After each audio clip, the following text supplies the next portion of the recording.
उर्दू ऐं पंजाबी ॿोलियुनि जे तरक़ी पसंद शाइर कहाणीकार तौक़ीर चुग़ताई जी किताब हबीब जालिब बहसियत पंजाबी शाइर जी महूरती तक़रीब नेशनल यूथ लीग पारां सिंधी अदबी संगत शाख सांगड़ जे सहकार सां सिटीज़न एक्शन कमेटी जी ऑफिस में मुनक़िद कई वई। तक़रीब जी सदारत सिंधी अदबी संगत सिंध जे सेक्रेटरी जनरल नूर चाकराणी कई, जॾहिं त किताब ते ॻाल्हि ॿोल लाइ अज़ीम रुझो अमर लगारी मीरसन मरी पैनल में शामिल हुआ। तक़रीब में सिंधी अदबी संगत शाख झोल जे दोस्तनि, सांगड़ जे शाइरनि, आर्टिस्टनि ऐं फ़नकारनि शिरकत कई।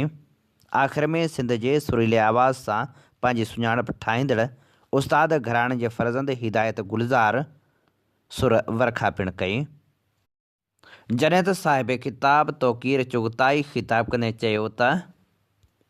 हबीब जालिब जी सुञाणप तौर जो उर्दू शाइर वारी आहे, पर हुन पंजाबी ॿोली में पिणु शाइरी कई, जंहिंजी तमामु घटि माण्हुनि खे ख़बर आहे। हिन किताब जे छपाइण जो मक़सदु बि इहो हो त जीअं पढ़ंदड़नि खे ॿुधाए सघिजे त हबीब जालिब उर्दू खां सवाइ पंजाबी ॿोली में पिणु शाइरी कई।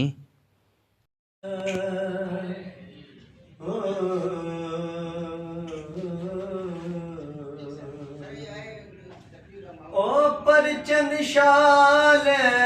हो परचन शाल पहाड़ ढोला मारू मूसा परचन शाल पहाड़ परचन शाल पहाड़ ढोला मारू मूसा परचन शाल पहाड़ मुमुरायू मंदियू मिया मुमुरायू हो मंदियू मिया अवगण अब हजार ढोला मारू मूसा परचन शाल पहाड़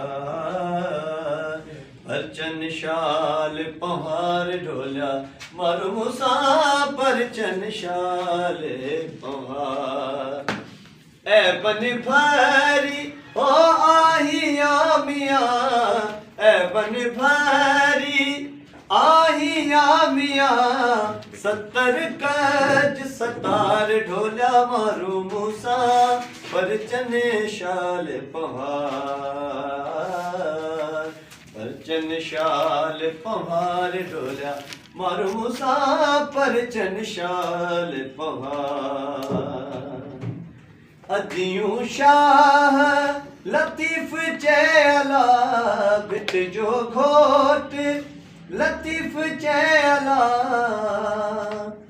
70 कज सतार ढोला मारू मूसा परचन शाल पहाड़ परचन शाल पहाड़ ढोला मारू मूसा परचन शाल पहाड़।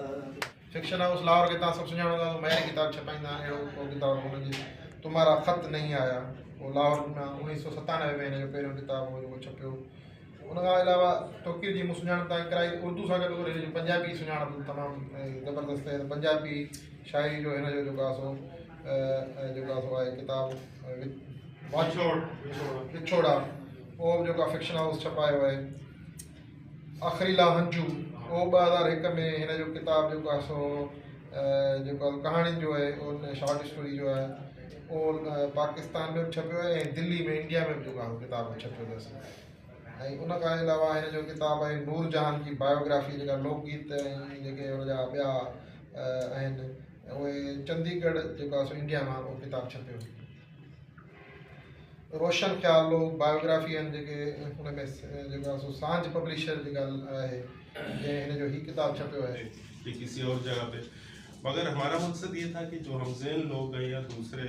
वो आए और बैठे इस पर किताबें देखें। बेसिकली ये किताब पंजाबी में ऊपर लिखा हुआ हैसियत पंजाबी शायर, तो इसकी पहली वजह ये है कि 1-2 दफ़ा ऐसा हुआ कि लाहौर में मैंने 1-2 दोस्तों को फ़ोन किया जो पंजाबी के राइटर्स थे और बहुत सारी किताबें भी छापते थे। तो पंजाबी शायरी के हवाले से बात हुई तो वो कहने लगे कि जालिब ने पंजाबी में भी शायरी की है क्या? तो मुझे बड़ी हैरत हुई। फिर 2 और बंदों से कहा तो कहने लगे कि जालिब ने पंजाबी में भी शायरी की है। तो मैंने उनसे कहा भाई उन्होंने फिल्मों में भी शायरी की है, इसके अलावा सियासी शायरी भी उनकी मौजूद है। बेनज़ीर पे मशहूर उनकी नज़्म है न जा अमरीका नाल कोड़े संग तेरा बड़ा ख्याल कोड़े, और बहुत सारी चीज़ें ऐसी। ये कोई नज़म भी सुना दे। याद नहीं, जो याद है सुना दूंगा मैं। तो खैर, तो उसमें सबसे बड़ा जो,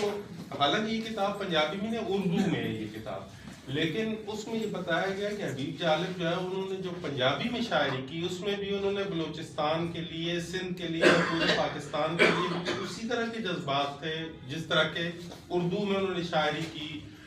मज़ाहमत की मुख्तलिफ हुकूमतों या के खिलाफ यहाँ पे जो बनी, या जो गासिब लोग आए, जितने भी आए यहाँ पे पाकिस्तान में, उनके खिलाफ उन्होंने जितनी शायरी जिस तरह उर्दू में की उस तरह पंजाबी में भी नज़में मौजूद हैं। यहाँ तक कि उनकी पंजाबी की फिल्मों में भी उसमें सिलेक्शन मैंने वो रखी कि कौन कौन सी फिल्म में कौन कौन सा उनका गाना था जो पंजाबी उसमें उन्होंने लिखा। तो काफ़ी सारी चीज़ें उन्होंने जो मादरी ज़ुबान के हवाले से भी लिखी हैं। उनका मौक़िफ़ यही था जो कि भाई हर बंदे को अपनी मादरी ज़ुबान में तालीम देनी चाहिए, जिसमें आप देख सकते हैं कि सबसे कामयाब तरीन सूबा जो है वो सिंध ही है, इसलिए कि उससे मादरी ज़ुबान में एक अरसे तालीम दी जाती है, जबकि बाकी तीनों सूबे जो है उसमें ख़ास तौर पर पंजाब में मादरी ज़ुबान ना लड़ के वो कह रहे हैं होगी थोड़ी बहुत, नहीं होगी ये होगी, लेकिन उनको शौक़ है दूसरी ज़ुबानें बोलने का। ज़ुबानें सारी बहुत खूबसूरत हैं, बहुत अच्छी हैं। खुद मैं पंजाबी हूँ मगर मैं उर्दू में, मेरा रोज़ी रोज़गार उसी में रहा है, अरसा तक सहाफ़त में भी और सारी चीज़ें, और मास्टर भी उसी में किया, मास कम्युनिकेशन में जो उर्दू में था। मगर जो मादरी ज़ुबान आप बेशक 10 ज़बानों में लिखें, मगर आप जो लिखेंगे बेहतरीन वो अपनी मादरी ज़ुबान में लिखेंगे, चाहे वो सिंधी हो, बलोची हो, पश्तो हो, कोई भी ज़ुबान हो या उर्दू हो, वो उसमें बेहतरीन शायरी आप कर सकते हैं या अपने ख्यालात का इज़हार कर सकते हैं। तो इस किताब का बुनियादी मकसद ये था कि दोस्तों को यह बताना कि हबीब जालिब सिर्फ उर्दू में नहीं लिखा करते थे या इतने मशहूर उसकी शायर नहीं थे, बल्कि पंजाबी में भी उनका बहुत ही अच्छा कलाम मौजूद है। सिर्फ और सिर्फ यही वजह थी, इसके अलावा और कोई वजह नहीं। बहुत शुक्रिया। कई दिनों से जब ये किताब का इनका हुआ, किताब आई, और उस वक्त वहाँ पे भी कराची में भी हमने कोशिश की कि दोस्तों में इंट्रोड्यूस कराने की, तो की से तो चूँकि हमारी तो कॉमरेडशिप है, तो पार्टी के दोस्त हैं, हमारे बहुत सीनियर हैं, पुराने दोस्त हैं, और इन्होंने एक, मेरा ख्याल आपने इंट्रोडक्शन में वो रह गया जफाकश, एक जफाकश रिसाला निकलता था, और बहुत सारे जो सीनियर दोस्त हैं, हमारे पॉलिटिकल दोस्त हैं, वो चाहे किसी भी वाले से, वो जफाकश एक रिसाला निकलता था जो कमरा वो जो पैनोरामा उसमें रप्पा प्लाजा में था, बंदर रोड पे प्लाजा सामान, लेबर पार्टी का नहीं था, वो थी एनजीओ थी, और वो उसके कोई उसमें करती थी, इसी लिटरेरी काम करती थी, तो उसमें ये थे, एम्प्लॉय भी थे, और उस वक्त ये एडिटर थे उसके। तो उसके बाद फिर एक सानिया भी बहुत बड़ा वहाँ पे हुआ था कि चूंकि वो मेन उसका क्रिश्चियंस का उसमें वो लगा हुआ था, एक सिंबल लगा हुआ था, तो उसमें कोई 7-8 कॉमरेड हमारे, उसमें एक असलम मार्टन था जो सागड़ पे रहने वाला था, क्रिश्चियन था, और भी नाम ले सकते हैं हम उसमें, तो वो मर्डर हो गए थे बेचारे, उनको बहुत बड़ा सानिया हुआ था। तो उसकी वजह से फिर इन पे भी बेकताब आया, जिसकी वजह से इनको मुल्क से 2-3 साल बाहर भी रहे, लेकिन उसके बाद फिर जो है ये वापस आ गए। तो मैं समझता हूँ कि भी इनकी जो जितनी हमारी जो सारे ये तरक्की पसंद सोच फिक्र रखने वाले लोग हैं, उसमें बहुत सारे काम करने पड़ते हैं, उसमें लिखना भी पड़ता है, उसमें पढ़ना भी पड़ता है, उसमें पैसों का भी इन्वॉल्वमेंट है, उसमें टाइम का भी इन्वॉल्वमेंट है। तो मैं समझता हूँ कि चूँकि हमारा इनका साथ एक पॉलिटिकल वाबस्तगी तो हमारी है ही है, लेकिन इनका जो ये लिखने का काम है ये बहुत ज़बरदस्त है। लिखने से मुराद है कि किताब जो लिखी है, ये जो उन्होंने किया भी, कि हबीब जालिब को जो है उसको, अब आप देखें कि हबीब जालिब अदरवाइज पंजाबी वो था, लेकिन उसने शायरी सारी उर्दू में की,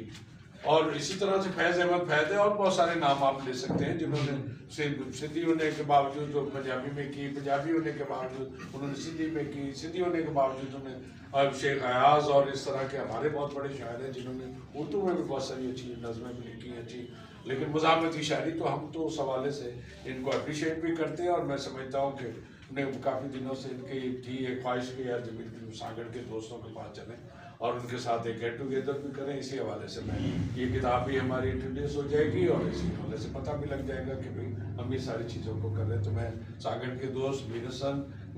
खलील हैं, डॉक्टर हैं, आप सारों के वो असलम है, अमर है, ये सारे दोस्तों को, हमारा वहीद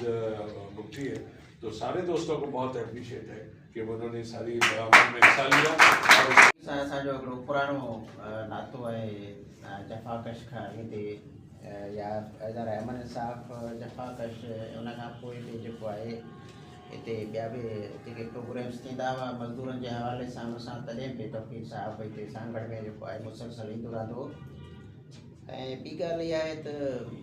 मूंखे तारुफ़ कराइण जी ज़रूरत कोन्हे तौक़ीर साहिब जो, पाण जेके आहिनि हीअं सम्झो खणी त हिकिड़े तरक़ी पसंद सियासत सां, तरक़ी पसंद अदब जे हवाले सां हिकिड़ो पंहिंजो हुनजो नालो आहे, मक़ाम आहे, फिक्शन जे हवाले सां, शाइरी जे हवाले सां। त इन करे हीअ किताब जॾहिं हिन किताब असां ॾिठो ई कोन हो, हिन खां अॻु में वाक़ई इहो साॻियो बहस असां पाण कयो पिए त आया ज़ालिब जेको आहे उनजी का पंजाबी शाइरी आहे छा, या ख़ुदि फैज़ जे हवाले सां बि इहे सुवाल असांजे ज़हन में हुआ त छा फैज़ बि पंजाबी शाइरी कई आहे, या जेके मक़बूल तरीन जेके उर्दू शाइर आहिनि, मुनीर नियाज़ी आहे, अहमद फराज़ आहे, या इहे सभु माण्हू आहिनि, असां वटि जेको हुनजो तारुफ़ आयो आहे उहो आयो आहे त उर्दू शाइर जी हैसियत में, पर इहो तारुफ़ न आयो आहे त छा उन्हनि जेका आहे पंजाबी में जेका उनजी पंहिंजी मां ॿोली आहे उन में शाइरी कई आहे या न कई आहे। अब सम्झा थो इहो साॻियो ई सुवाल असांजे सिंधी शाइरनि जे हवाले सां बि आहे त असांजे सिंधी शाइरनि जे निश्ते सिंधी में शाइरी कई, जंहिं मिसाल अयाज़ आहे, अयाज़ जे हवाले सां उर्दू शाइरनि खे या उर्दू माण्हुनि खे या पंजाबी जेका प्रोविंस जा माण्हू उन्हनि खे इहा ख़बर न आहे त को अयाज़ उर्दू में बि शाइरी कई आहे, माना इहा ख़बर उन्हनि खे बि कोन्हे। हाणे मसइलो इहो गैप आहे, इहो गैप जेको आहे इहो गैप ज़ाहिर आहे, असां इहो नथा सम्झो त इहो गैप को मतिलबु को पाण मुरादो जेको आहे गैप आहे, ईअं न आहे। इन गैप खे क़ाइमु रखण में उन्हनि क़ुवतनि जो बि हथु आहे, जेके क़ुवतूं नथियूं चाहिनि त जेके मुल्क जा जेके मुख़्तलिफ़ सूबनि जा माण्हू आहिनि उनजे सक़ाफ़तनि जे विच में, उनजे ॿोलियुनि जे विच में, उनजे विच में उहो राब्तो रहे, उहे ख़ुदि नथा चाहिनि। त तौक़ीर साहिबु हिन किताब में, छो त हाणे हीअ किताब असां ज़ाहिर थोरे हिन में टाइम में मिलियो आहे, इन करे सही नमूने सां पढ़ी बि न सघिया आहियूं हुनखे। तौक़ीर साहिबु कोशिशि कई आहे, मूं माग पढ़ियो आहे, हुन खां पोइ हिकिड़ो आर्टिकल जेको आहे हबीब ज़ालिब जे हवाले सां तौक़ीर साहिबु लिखियो आहे, उहो बि साईं कोशिशि कई आहे त उन इन ॻाल्हि खे चिटे करण जी त जेको इहो गैप आहे इन में इलाही उहे क़ुवतूं शामिलु आहिनि जेके क़ुवतूं असुल में इहे न पियूं चाहिनि त जेके हीअ माण्हू आहिनि उनजो पाण में हिकिड़ो जेको आहे सकाफ़ती तौरु ॿोली जी जेको हिकिड़ो लिंक आहे उनजी जेका आहे पाण में हिकिड़ी ॿधी ऐं इतिहाद जेको आहे माना बैनल सूबाई या मुल्की सतह ते थिए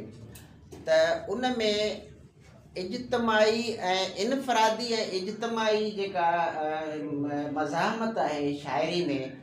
उन ते ॾाढे सुठे अंदाज़ सां तौक़ीर साहिबु जेको आहे हिन किताब में ॻाल्हि कई आहे त शाइर जेको आहे कीअं इनफरादी जेका मज़ाहमत आहे उहो पंहिंजी शाइरी में कीअं थो करे ऐं उन इनफरादी मज़ाहमत खे जॾहिं हूअ इज्तमाही मज़ाहमत में जॾहिं हू शाइरी करण जी कोशिशि करे थो त उनखे चयो थो वञे त हीअ हाणे नारेबाज़ी थो करे। ॻाल्हि इहा आहे त ॻाल्हि साॻी माण्हू जेको आहे साॻी शाइर जॾहिं पंहिंजे इनफरादी मज़ाहमत खे बयानु करे पियो, माना समाजी बुराइनि ते तनक़ीद करे पियो, महबूब खे जेको आहे उनखे जॾहिं समाज नथो मिलणु ॾिए त उन ते जॾहिं हू तनक़ीद करे पियो, समाज खे एज़ ए विलन ठाहे या उन्हनि शयुनि खे विलन ठाहे पियो करे, तॾहिं असां हुनखे नथा चऊं त हीअ नारेबाज़ी थो करे, हालांकि मज़ाहमत त करे पियो उन्हनि क़ुवतनि जे ख़िलाफ़ जेके क़ुवतूं जेके आहिनि उनखे पंहिंजे आदर्शनि सां पंहिंजे हुन शयुनि सां नथियूं मिलणु ॾियनि, जॾहिं उन पूरा नथा थियनि, जॾहिं हू बुक ऐं हुनजे ख़िलाफ़ ॻाल्हाए थो, जॾहिं ॿियनि शयुनि जे ख़िलाफ़ ॻाल्हाए थो त तॾहिं हुनखे असां नथा चऊं त हीअ नारेबाज़ी थो करे। पर जॾहिं उहा साॻी जेका मज़ाहमत आहे हिकिड़े माण्हू जी इज्तमाही मज़ाहमत जे घणनि माण्हुनि जी जेका इनफरादी मज़ाहमत जॾहिं इज्तमाही मज़ाहमत में तब्दील थिए थी, ज़ाहिर कोन कंहिं नारे जी शकिल अख़्तियार कंदी, कंहिं पार्टी जी शकिल अख़्तियार कंदी, कंहिं तहरीक जी शकिल अख़्तियार कंदी, त पोइ जॾहिं उहा शाइरी में थी अचे, हुनजो इज़हार थो अचे, त पोइ माण्हू चवंदा त हीअ जेका आहे छा आहे त हीअ सियासत थो करे, हीअ नारेबाज़ी थो करे। उहे केरु था चवनि, उहे था चवनि जेके उहे शयूं दॿाए वेठा हूंदा आहिनि, जिनखे ख़तरो हूंदो आहे, जेके डिक्टेटर आहिनि, जेके माना अवाम जा हक़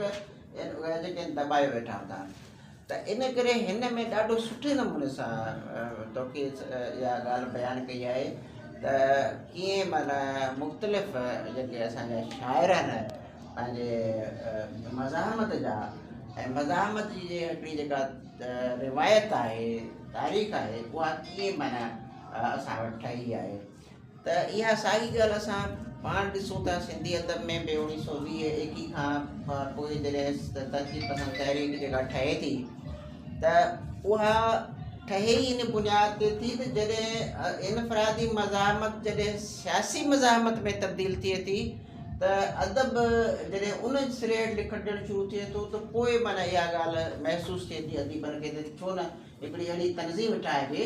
जेका ख़ुदि अदीबनि खे बि सियासी माना मज़ाहमत में ऐं तहरीकनि में शामिलु करे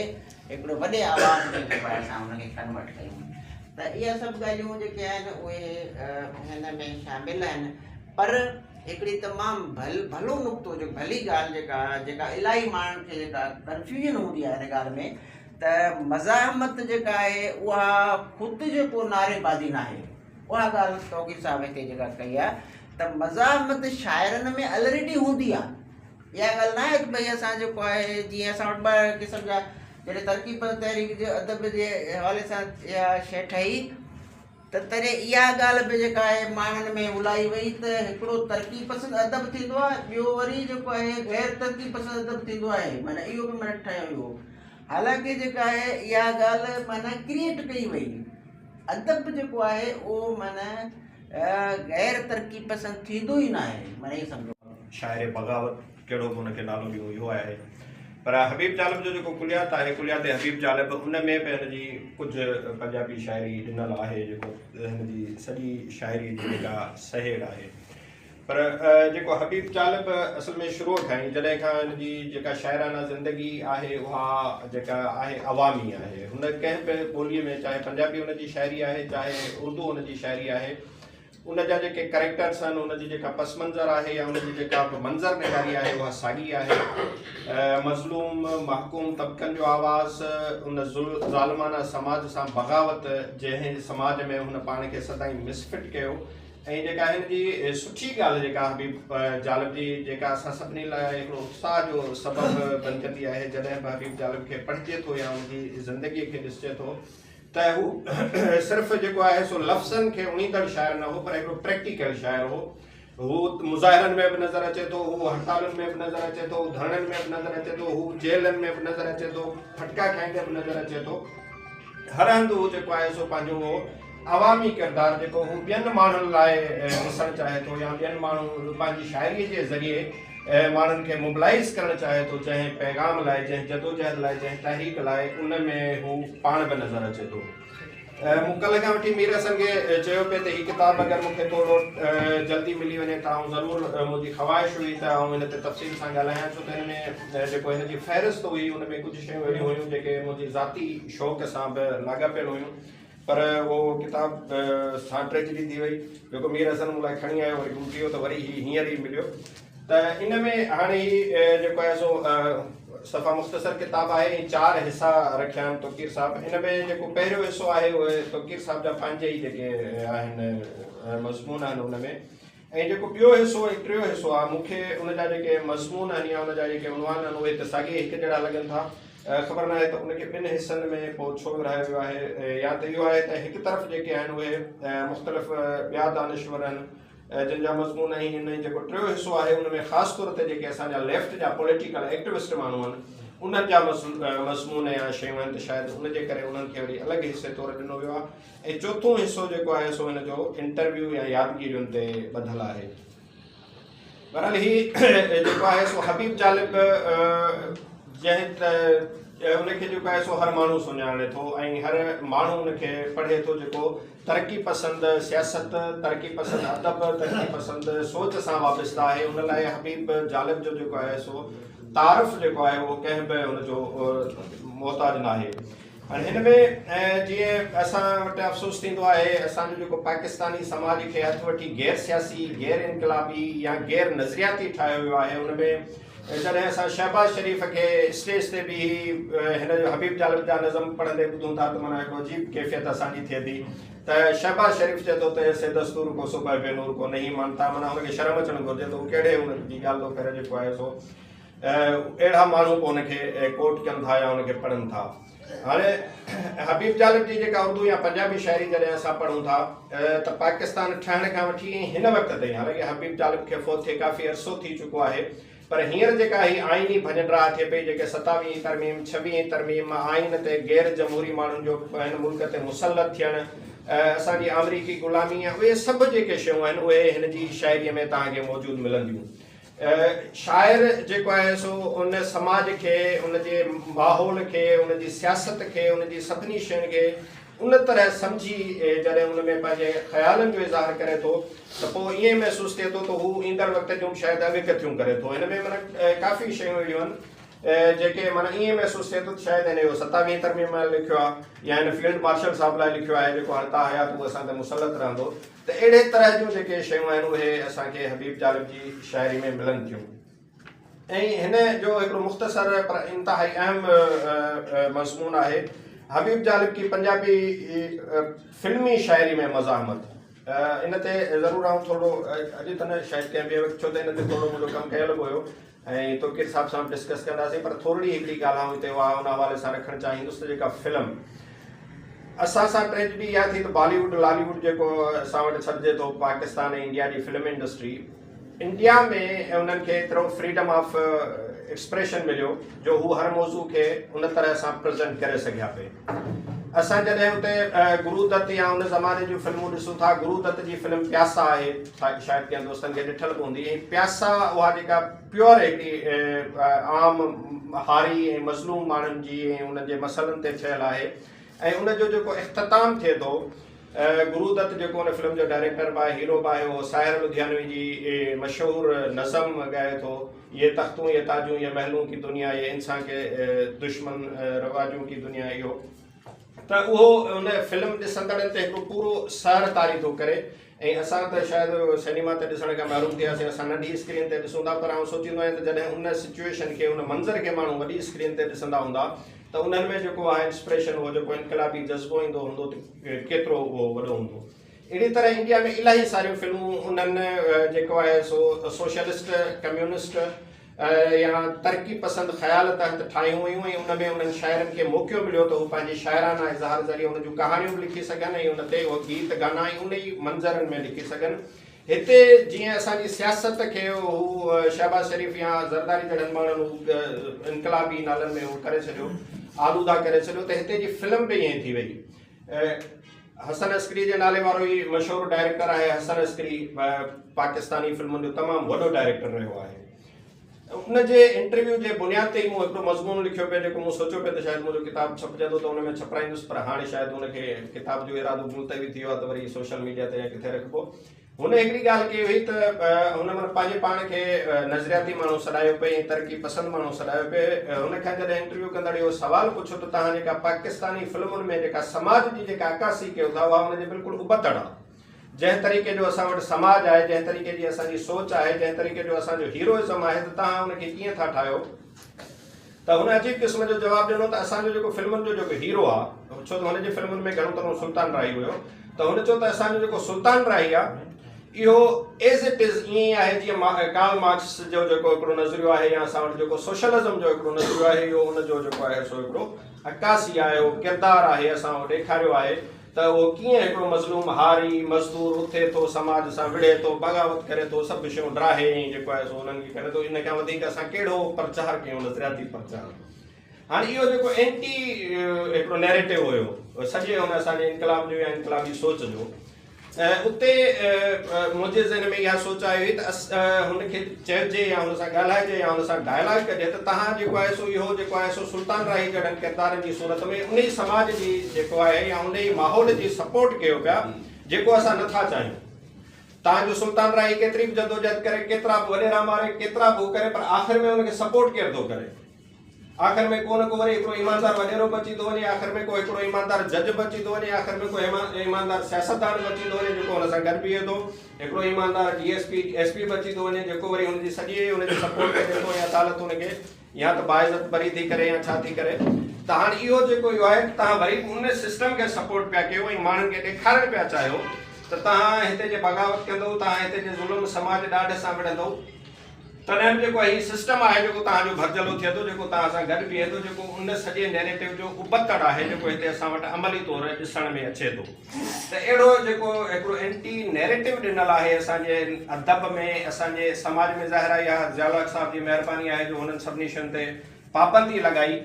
ऐं हुनजे दौर में फिल्मुनि जूं न सिर्फ़ु कहाणियूं सेंसर थींदियूं हुयूं पर हुननि जी मंज़र नगारी, हुननि में केरु लिखंदो केरु गीत लिखंदो, उहो सभु शयूं हुतां खां अप्रूवल थी करे पोइ अची ठहंदियूं ऐं फिल्मुनि जा नाला बि एतिरे क़दुरु जो फिल्म जो को टाइटल हुयो, हिकिड़ी मशहूरु फिल्म हुई ख़ान बहादुर, उहा जॾहिं रिलीज़ थियण आई त हुन ते सिर्फ़ु इन जे करे पाबंदी लॻी वई त ख़ान बहादुर असां वटि हिकिड़ो इज़त माप टाइटल आहे, तव्हां हुनजी बेइज़ती कई आहे, हुन जो नालो बदिलायो न त फिल्म ते बैन लॻंदो। ऐं पोइ वरी हुन फिल्म जो टाइटल थियो बब्बू खान ऐं बब्बू खान जे नाले सां रिलीज़ थी हुई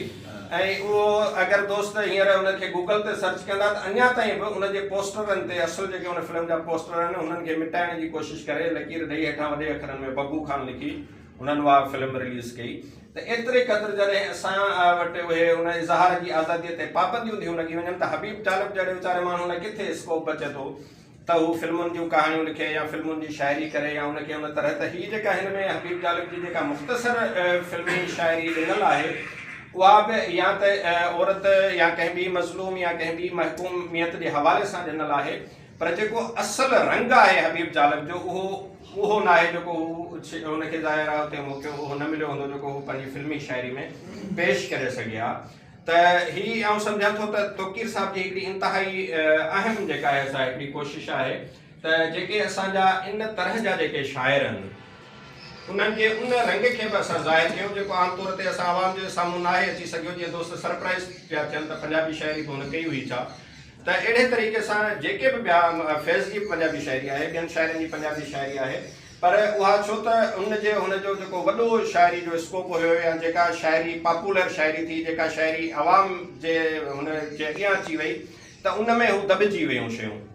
त उन दॿियल शयुनि खे असां ज़ाहिर करे जॾहिं पढ़ंदड़ जे अॻियां आणियूं था या आवाम जे अॻियां आणियूं था त असांखे ख़बर पए थी त इहा शाइरी बि उहा ई ओड़ी अहमियत रखे थी जेका हुनजी पॉपुलर शाइरी ॿी शाइरी जेका असां अॻ में पढ़ी आहे या अॻ में ॿुधी आहे उहो उन जे करे जेको आहे सो ही यकीनन दोस्तनि खे पढ़णु खपे, हिन ते ॻाल्हाइणु खपे ऐं ज़रूरु हिनखे वरी पूरो पढ़ी करे हिन ते वधीक तफ़सील सां पंहिंजी राय दोस्तनि जे अॻियां रखंदासीं। इन जाइ ते जीअं अजीब कैफ़ियत थी हिते ई कामिल हसन सां हिन जाइ ते मुलाक़ात थींदियूं ऐं कामिल हसन अस्करी उर्दू जो मशहूरु शहर आहे, दोस्तों के दरमियान वजह दोस्ती है, उहो माण्हू ऐं न त सॼे पाको हिंदी शाइरी में महबूब जड़नि जटनि जो सबबु थींदा आहिनि, पर इन शहर में वाहिद शहर आहे जंहिंमें महबूब दोस्ती जो सबबु आहे। ऐं आउं सम्झां थो कामिल हसन अहिड़ो माण्हू हुयो ऐं पाण सभई हुनजे सर्किल जा माण्हू आहियूं, उनखे बि सभिनी दोस्तनि यादि कयो ऐं मीर हसन जो हुकुम थियो त अचिणो आहे प्रोग्राम में। असांजी सिंधियत संगत जो मरकज़ी प्रेस तर्जुमान आहे, जेकॾहिं मूंखे किताब टाइम ते पहुचे हा त आउं ज़रूरु किताब पढ़ी अचां ऐं हुते ॻाल्हायूं हा, पर मीर हसन हिन सॼे टेन्योर में कॾहिं मूंखे सर्कुलर टाइम ते कोन हो किताब किथे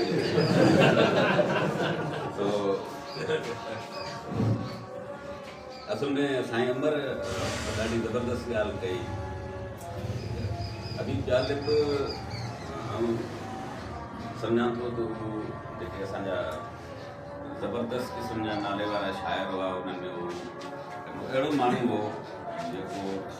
पंहिंजे कम सां पंहिंजे मक़सद सां ॾाढो कमिटेड हो, जेको सियासी तौर पर अवेयर हो ऐं कमिटेड हो, समाजी तरह बि हुयो ऐं पंहिंजे आर्ट सां पंहिंजे फन सां हुनजो मुसलसल जेको तालुक़ हो निभाइण वारो उहो पछाड़ी ताईं रहियो। ऐं शहर जो आउं सम्झां थो त महराज ई तॾहिं आहे जॾहिं उनखे जेको शाइर आहे उहो मुसलसल कंदो रहे, छो त रियाज़त खां सवाइ न का तव्हांजी स्पोर्ट्स में बका आहे, न उन में निखार आहे, न वरी आर्ट में आहे। ऐं ॿिन्ही शयुनि खे उनखे कंटिन्यूली मुसलसल रियाज़त जो नालो आहे। हबीब जालिब घणी शाइरी उर्दू में कई, फैज़ साहब घणी शाइरी उर्दू में कई, ऐं उर्दू शाइरी खे आउं सम्झां थो त ॿियनि ॿोलियुनि जे शाइरनि जेतिरो उनमें कमु कयो आहे। उनजे माण्हुनि में जेके मशहूरु माण्हू आहिनि, फराज़ सही शायदि पठान हुयो, ऐं मुनीर नियाज़ी साहिबु, जालिब साहिबु, फैज़ साहिबु वरी पंजाबी स्पीकिंग हुया। पर माण्हू, मुंहिंजी ज़ाती राय में माण्हू सोचे जेको थो उहो पंहिंजी माउ ॿोली में सोचे, ऐं जंहिंमें सोचे उन में इज़हार शायदि इन जहिड़ो पावरफुल अंदाज़ ॿियो नथो थी सघे। जीअं शहर जो तर्जुमो नथो थी सघे सुहिणो, असुलु शहर जेको आहे उनखे तव्हां केॾो हसीन तर्जुमो कयो, उनमें जेको असुलु रस चस आहे उहो नथो समाइजी सघे। आउं सम्झां थो पोइ माण्हू जी पंहिंजे ग़ैर मामूली स्किल जेको आहे, उनजी सलाहियत आहे, उनजे बुनियाद ते हू को कमु करे वञे, इहो मौजूदो आहे। पर जहिड़ो पावरफुल इज़हार आहे नेचुरली, उहो पंहिंजी माउ ॿोली में आहे। ऐं जालिब साहिब जी जेका शाइरी हुई, साईं ॾाढो हिकिड़ी अमर साहिबु ॾाढी ज़बरदस्त ॻाल्हि कई त नारेबाज़ी वारी जेका शाइरी आहे या मज़ाहमती शाइरी आहे, उहो मुंहिंजी नज़र में उहे बिल्कुलु हिकिड़ी ॿ अलॻि शयूं आहिनि। आउं सम्झां थो त नारेबाज़ी वारी शाइरी जेका जंहिं ते असां ठपो हणूं था त बाबा हीअ नारेबाज़ी वारी शाइरी आहे, उनजो हिकिड़ो त इज़हार सिधो आहे, उन में आर्टिस्टिक टच जेको आहे उहो नाहे उन लेवल जो। ऐं मज़ाहमती शाइरी जेका आहे उन में आर्ट जो महराज बि आहे। भेटाई तव्हां पढ़ो ख़लीफ़ो नबी बख़्श या ॿिया जेके शाइर आहिनि उन्हनि खे पढ़ूं था, जॾहिं उनजो आर्टिस्टिक जेको आहे उन्हनि जी लेवल आहे उहा मथे बीठी आहे, त उहा मज़ाहमती शाइरी, उहा नारेबाज़ी शाइरी मज़ाहमती शाइरी लॻे थी। जिते वरी आर्टिस्ट टुटी थो पवे उते मज़ाहमती शाइरी नारेबाज़ी वारी लॻे थी, छो त नारेबाज़ी वारी शाइरी जी अख़बार जी ख़बर जेतिरी उमिरि आहे। अॼु हिकिड़ो मसइलो आहे, उन ते उहा शइ सिधी सिधी बीठल आहे, उहो मसइलो सुभाणे सॉल्व थी वियो त पोइ उहा शाइरी कहिड़े कम जी, उहा किथे बीठी आहे, उहा विसारण जहिड़ी थी वञे। सचल सरमद 7 ज़बाननि में शाइरी कई, पर हुनजी शाइरी खे जेका दाइमी हैसियत आहे उहा सिंधी खे आहे। बाक़ी तव्हां सचल पढ़ो, सचल में उहा तव्हांखे कमालियत नज़र नथी अचे, पर सिंधी वारो सचल जेको आहे उहो असां वटि अॼु बि ॻायो, वॼायो, सम्झो ऐं हीअं सां हंडायो। ॾाढो दोस्तनि ज़बरदस्त ॻाल्हायो आहे। ऐं मौसीक़ी जी ॻाल्हि जेका मीर हसन चई, त मौसीक़ी असांजो जेको ख़ितो आहे